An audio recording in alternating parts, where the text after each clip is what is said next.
Fámíl san néideag ceiste sé. So rís seo an ceist omláin ach an rud atá chun déanamh ná go bhfuil mé chun bhris is ús a páirteanna agus freagrómid é páirt ar fort. So, Part A, chud a héan, cén téirme úsáidir chun chuirsí sa dhéanamh ar chóthúil ar nós AB agus CHís a bhfuil an ormle bhólínach céanacha ach formlí struchtúracha agsúla. So, deirtelinn tá an formle mólínach céanacha ach tá formlí struchtúracha acu mar chin tú sna léiráidí, cad a thugamid ar sin isiméir struchtúrtha. Se ceannas na hamda sin go bhfuil an sanmhíniú tugadit agus caiith tú anim an sanmhíniú a thuirt. Cén fá an léin A, B agus C sa chudán céine in rugga abhola, ghil má éigeant uirthe tá méid céine carbón anta ar fad, nó tá siad ar fad tá mas admhach, mas mólínach brónam céine acu ar fad, nó tá formle mólínach céine acu ar fad agus dá bhrí sin beg na fioch faointí cosúla acu ar fad. Beidir nach mé siad exactly mar an ggéine ach ein ceannas na freagraí sin déine sin bhart.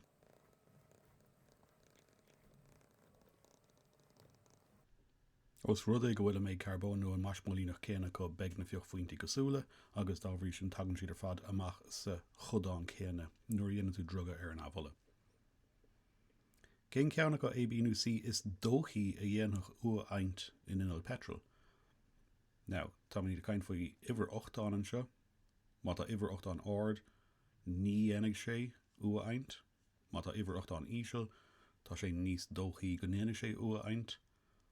Cadíad na factóí ag go mín tunchar acu ar iver 8 an, so faint tú iver 8 an ard le slabhra níos giúra agus le níos mó branchí.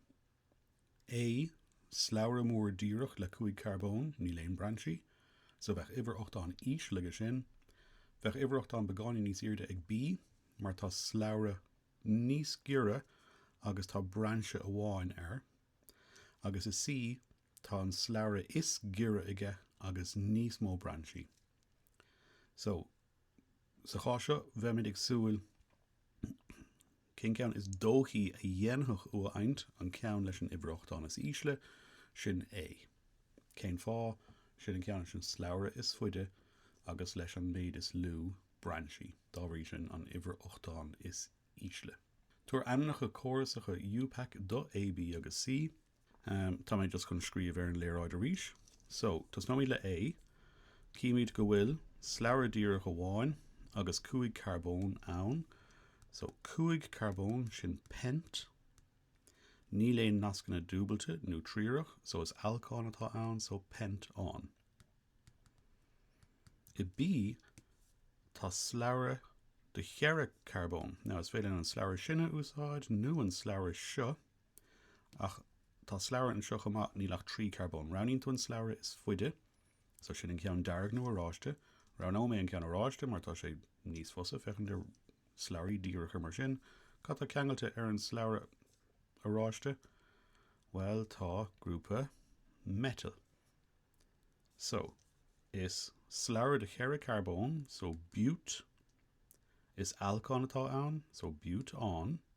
Cá tá ceangailte ar an mután, tá grúpa metal.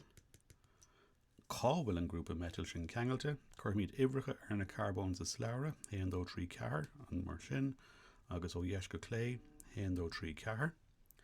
Agus cíimiad as an dá ibhir seo, tá an ceann glas níos lú, tá rééis sin is dó metal bután atá. Agus a trí chóhúil tá 3 carbón sa slabhra, nó 3, is cuma cén tro a héan tú an seo, beag 3 carbón sa slabhra is fuide, so rís just round ó mé an ceann díreach. Cá tá ceangailte ar an slabhra sin, tá grúpa metal agus grúpa metal eile. Met et prop. Do 3 carbón is slabhra is prop an atá a gceist, mar is alcán é. Cá tá ceangailte leis? Well, tá rá metal. Dé metal prop an. Cá bhfuil an rá carbón sin ceangailte is cuma cén slí a chuirn tú ibrecha ar na carbón sa slabhra, joid tú carbón ibhre dó. dó a dó dé vetal propan. Part B. Nig an próséis cacha ulla inar tiontíoch mólín amháin den alcán W go dtí mólín amháin de 8 agus rámhólín de frópéin. So tá trí próséis cacha ulla a thárlaíonn chun na cóthúile atá na codáin agsúla a athrú ar lí éigent de an áchanan ifir 8 ordú. Is í sin isoméarúcháin, dihydroceagglúcháin agus crackál catalíoch. In isoméarúcháin an rud a thárlaíonn ná tógann tú sleabhar mór fada díreach, den tú an sleabhar beáine níos géire agus churann tú go leor branchí air. Ní léon branchí anseo, tá muid ag rá go néantar 8 agus propéin. Dá bhrí sin ní isoméarúcháin atá a gceist anseo. I dihydroceagglúcháin an rud a thárlaíonn ná go dtógann tú sleabhar díreach carbón agus bhainann tú hydrogen, dá bhrí sin dihydra, agus den tú fáinne as sin an ceagglúcháin. 8 agus propéin níl éon tagart déanta an son de fáinne, so ní dihydroceagglúcháin atá a gceist. Crackál catalíoch an rud a thárlaíonn ná tógann tú sleabhar fada carbón agus brisin tú ina sleabhraí níos giúra é. Sin rud atá ag tarlaíonn seo. Tá muid ag tógant sleabhar mór den alcán W agus á bhrise ina 8 agus rámhólín propéin. Agus an rud a chíthe tú ná go néantar a gcónaí ar a laghad target amháin atá neamh háithithe. Caithfidh ar a laghad nas dúbalta nó tríoch a bheith ag in ar a laghad ceann amháin dus na targaí i crackál catalíoch. Déadachtaigh formula W. Tá muid déanamh 8 C a 8 H a 8 agus muna bhfuil go thomlán cinnte taring amach é agus rámhólín propéin. Prop 3 carbón, propéin tá nas dúbalta ann agus cílíonn sé sin má líonann tú suas le carbón na hydrogen gur C a 3 H a 6 atá i gceist. Inis, cad a bhí a gcuinnig an tús? Well, má tá 8 carbón agus rámhólín de 3 carbón sin ceithre carbón 10 agus má tá 8 hydrogen agus rámhólín den propéin do 6 agus 6 sin 2 agus 8 sin 3. Dá bhrí sin W C a 4 H a 3 an formula a bhí aige ag an tús. Part C is breisán petrol é luí tetraetyle nach núsáitir inis ach a roinnt inil etylán. Cad é an buntáiste a ghabhann le luí tetraetyle a chur le petrol. An rud a thárlaíonn ná laidíonn sé an méid ua aint a dhéanann sé, nó ordaíonn sé an uimhir 8 atá ag an brosla.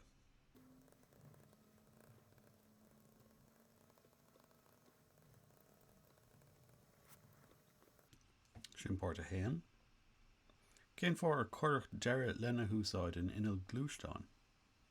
Well, an faiban seo ná go bhfuil an luí atá sa luí tetraetyle an tuxanach. Tá sé nimhnach do dhaoine. Déanann sé damáiste don timpalacht, ceaptar go bhfuil sé beidir carsan na gcinneach.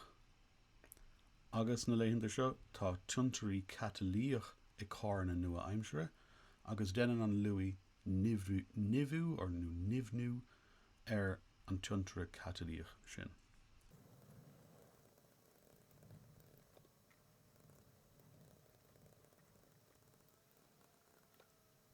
Aon ceann don dá rogha sin bheadh sé carcalóir. Dóan luí tetraetyle go thomláidir ina cothairmóide seo.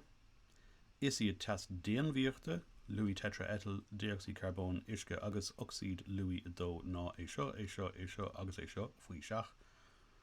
Riamh an tas i mai brúcháin do rócháin mól amháin de luí tetraetyle. So, an cothairmóid a thugtar sa cheist, sin an ceist atá á ragart agus feicmid inis scríb mé amach na PC ólis a thugtar sa cheist.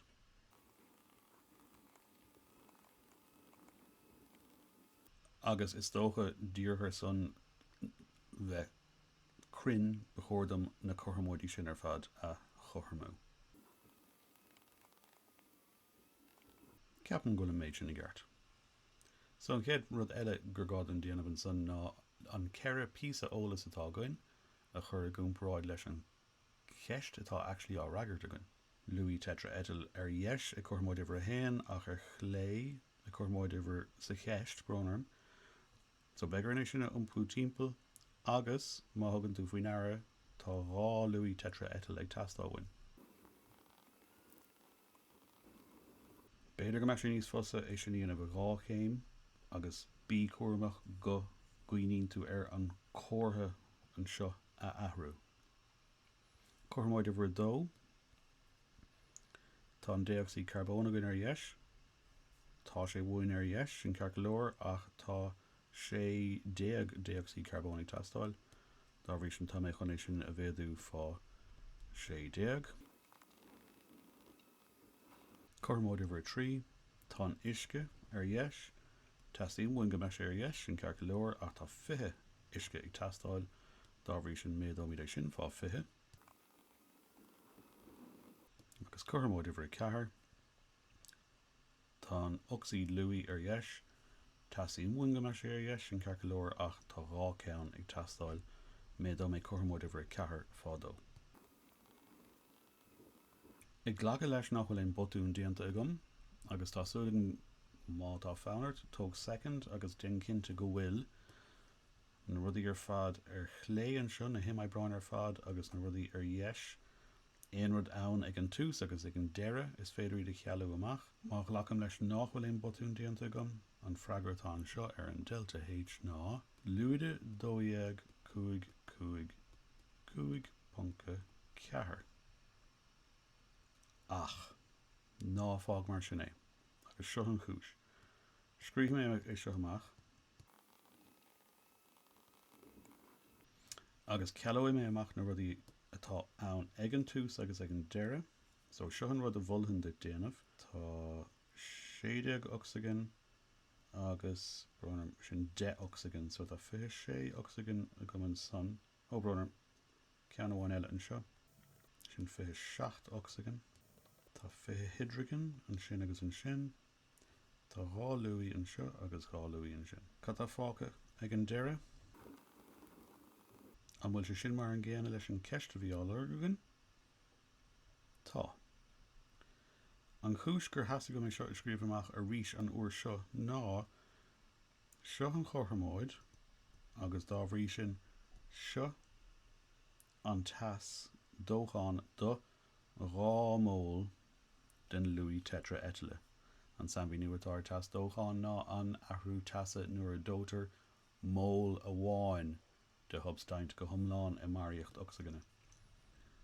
Dá bhrí sin catha mé é seo a roinnt ar a dó. Chun an tas dócháin de bhól a bháin a oibre amach.